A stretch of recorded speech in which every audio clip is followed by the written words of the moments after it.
We're back. The Jungle. Yeah. Your favorite weekly sports show. We got Naturel in the building. Present. Steve Strange. And we just want to advise y'all, please share, like, subscribe. You know, we trying to get to 1,000 subscribers. Oh. Let's get into this. We want to get into the NBA trades. Who do you think won? Who do you think lost?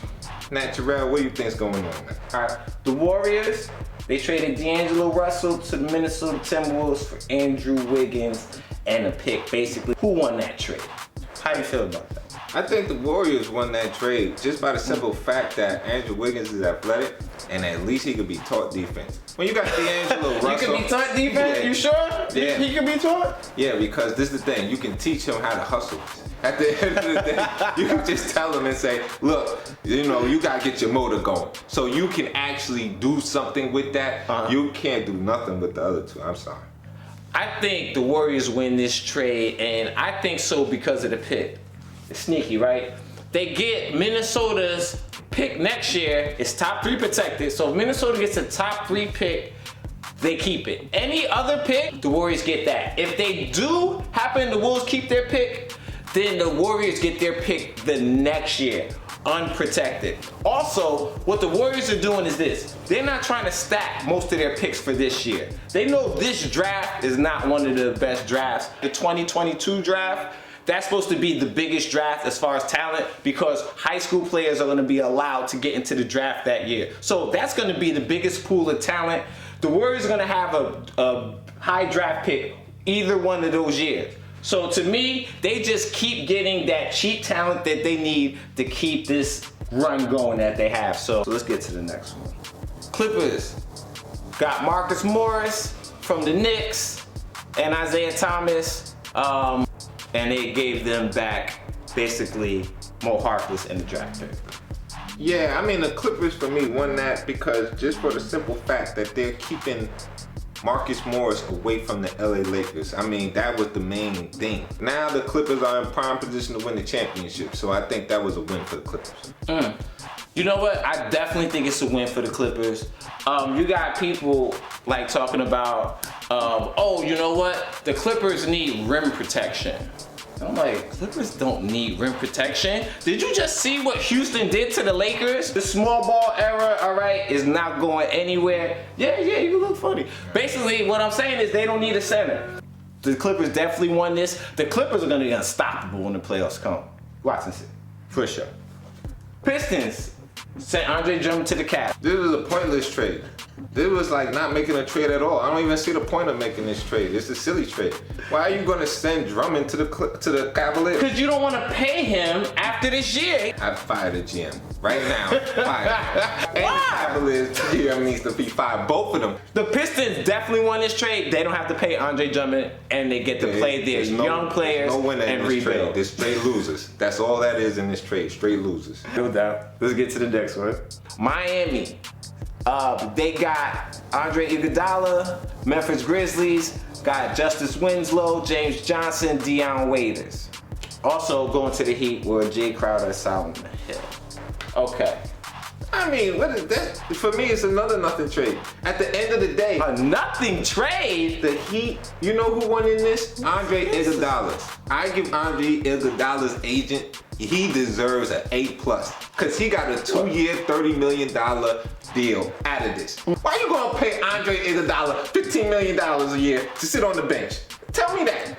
Let me tell you why. Because just like he sat on the Warriors bench and helped them win championships, you hoping he's gonna have the same. Yeah, we're gonna shot. Yeah, he's gonna have the same effect with Miami. Is Miami gonna win a championship? I'm not saying that. I'm saying he boosts Miami's chances to get to the Eastern Conference Finals and to get to the finals a whole lot. How many points does Andre Iguodala average? 6 points a game? $15 million for 6 points a game? Well, I want $15 million for 6 points a game too. What are you talking about? He can D up your 1 through 4. He can handle the ball and run your offense. He can rebound and he hits clutch shots. I think every team needs that in the playoffs. Son, how many points does he average? Doesn't matter, it's gonna be around 10. You think it's gonna be at least 10 He points? makes $15 million. They gave him a 2-year, $30 million extension. You ain't even seen him play this year. should be balling. There's a reason why he wasn't playing. Yeah, because he didn't want to play for Memphis. That's a loser trade. Both sides. This is what I'm gonna say. I'm actually gonna say Memphis won this trade. Memphis is building a young juggernaut right now. Memphis, after this year, their juggernaut. top pick. Let me tell you why. They got two best positions, the hardest positions already set. They got the point guard and they got your center. You got your new age center in Jaren Jackson.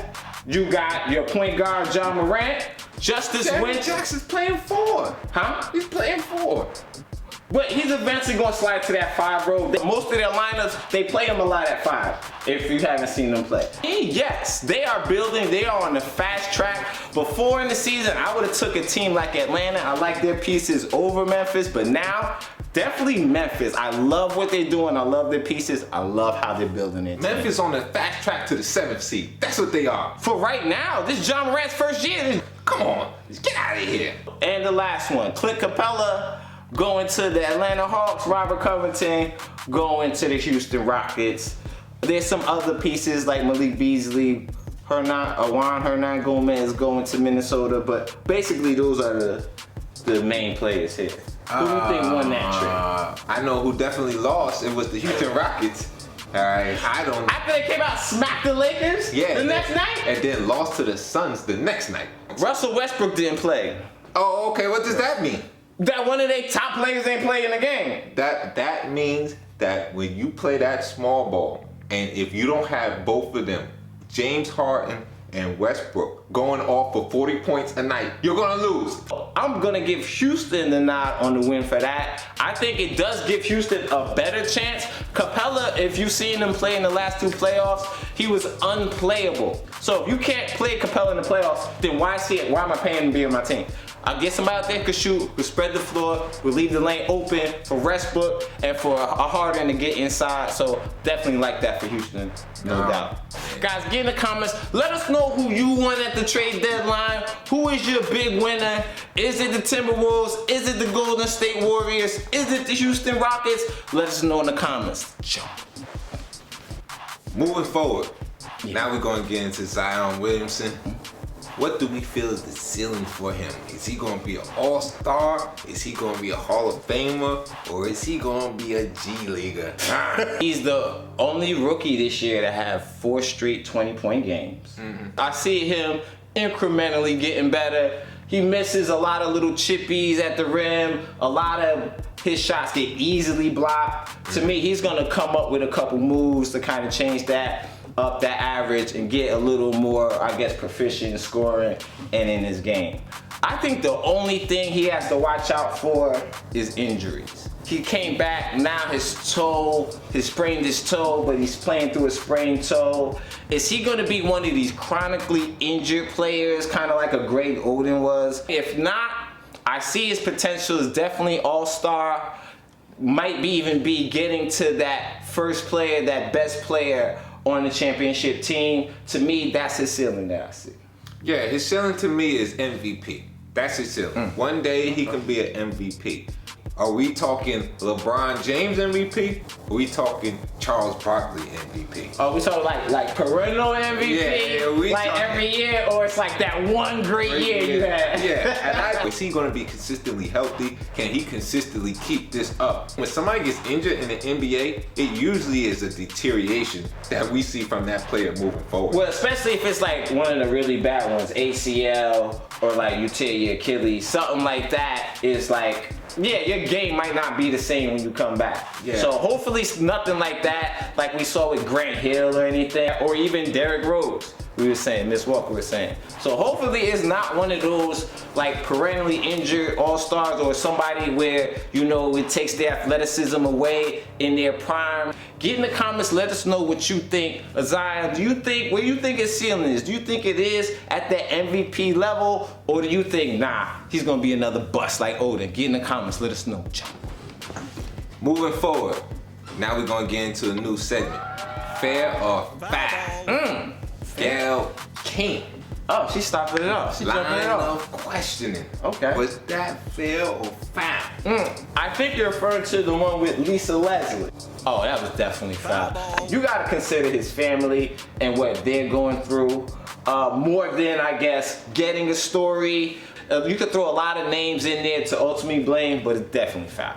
Yeah, I mean, it's fair because people gotta have a job to do. That's her job, so her line of questioning is gonna be her line of questioning. But it's foul because it's not taking into consideration the family. You know, we hear stories about Kobe's daughter might be having problems mentally or coping with the death. So you never know if these type of things can drive certain people over the edge. When you ask these questions, this is still somebody's father.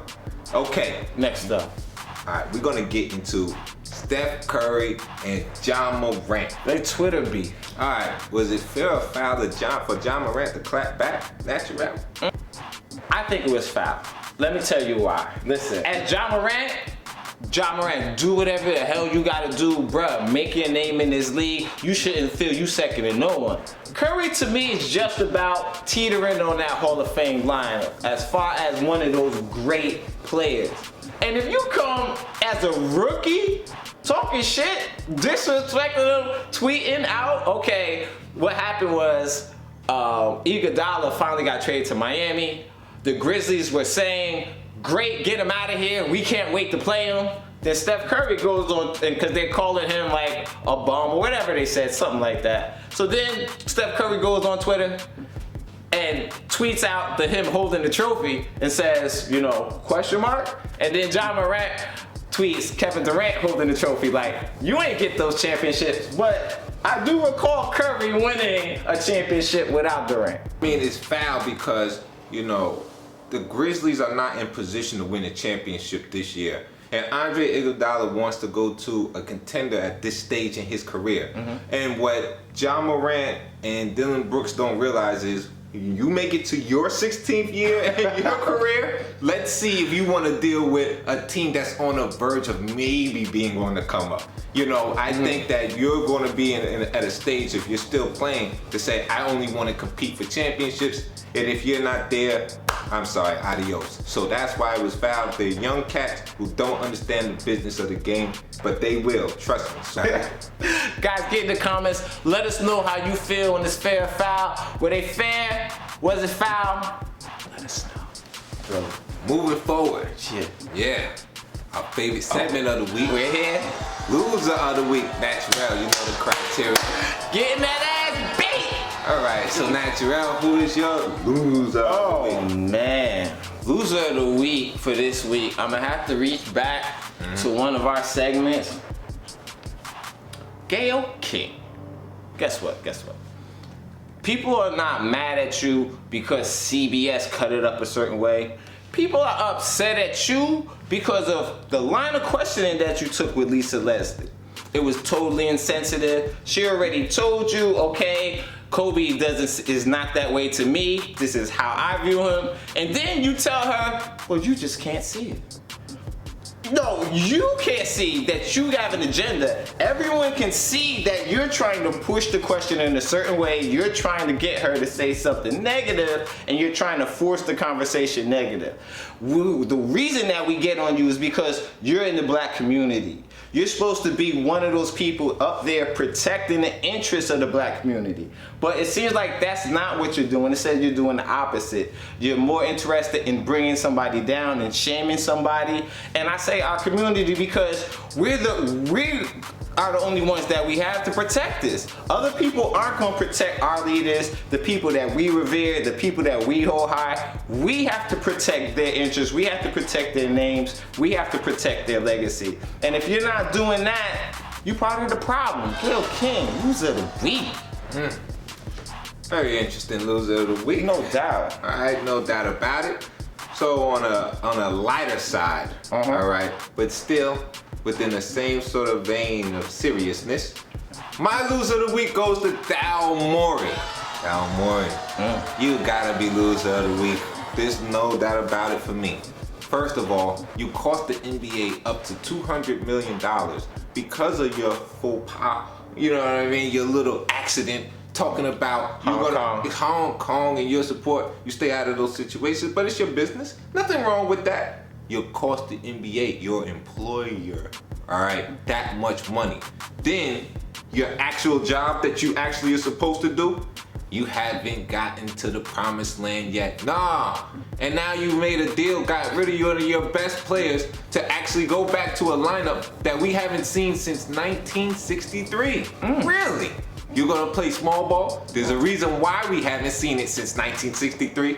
Because other teams have gotten smart and said the bigger guy that I have in the middle, the easier it is to win. That's how it works. Oh, that's how basketball works? Yeah. You know, guys like Bill Russell and Wilt Chamberlain started coming along and dominating, and then look, oops, what happened? So I don't know your philosophy with how you think you're going to win, but you're not going to win with that lineup. So then you're going to eventually end up having to do what?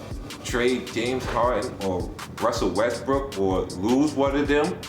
No, you're doing a terrible job right now. Daryl Morey, you know what's going to happen? You're going to end up with the Knicks. All right? That's what's going to happen. That's his fate. Get in the comments. Let us know who your loser of the week is this week. This has been The Jungle. Remember, share, like, subscribe.